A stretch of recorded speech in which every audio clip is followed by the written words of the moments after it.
又到夜闌人靜之時，即係又到保險中介講真話嘅時間啦。咁你哋好，我係 Keith 張，喺宏利保險已經做咗超過10年嘅工作，所以我會好明白到每一位新人入行嘅時候咧，佢面對嘅3大問題或者叫3大心魔嘅。事不宜遲，3個問題就係、首先第一個問題一定會問嘅，喂，你會唔會煩住啲 friend 或者冇晒 friend 㗎？冤枉啊！煩咗啲 friend 我有咩着數啊？我個人好簡單嘅咋，你有需要我又專業，大家咪傾下先咯，就係咁飄華㗎咋，冇諗得咁複雜㗎。同埋而家公司咧有個幾好嘅系統就係叫白落單嘅跟進，因為有啲客咧或者有啲同事咧已經退咗休，咁佢哋啲客都要人跟㗎嘛，咁我哋就會安排你去跟進。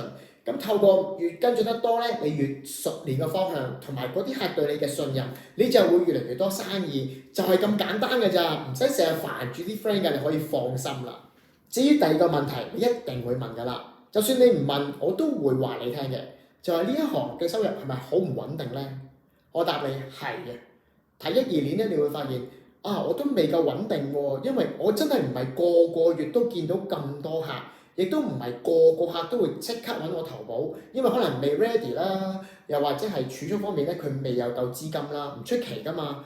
咁好彩就係呢間公司咧有叫做 monthly allowance 嘅 program，我哋會針對唔同嘅同事啦，去到揀佢適合嘅 monthly allowance program。只要佢做到一定程度嘅業績咧，我哋就可以俾一個 monthly allowance 佢，令到佢可以喺呢2年裏面慢慢建立自己嘅客戶群。咁你到2、3、4年嘅時候咧，你就會越嚟越做得暢順，就好似我咁樣，而家越嚟越輕鬆啦，就係咁嘅意思咯。第3個問題就係、喂，其實會唔會需要成日死纏爛打咁叫人買保險啊，或者係跟住啲理財計劃㗎？唔好啊，唔使㗎。我哋嘅專業咧係顧問，唔係銷售員。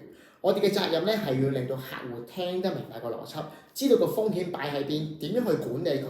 個決定權咧點都喺個客身上㗎嘛。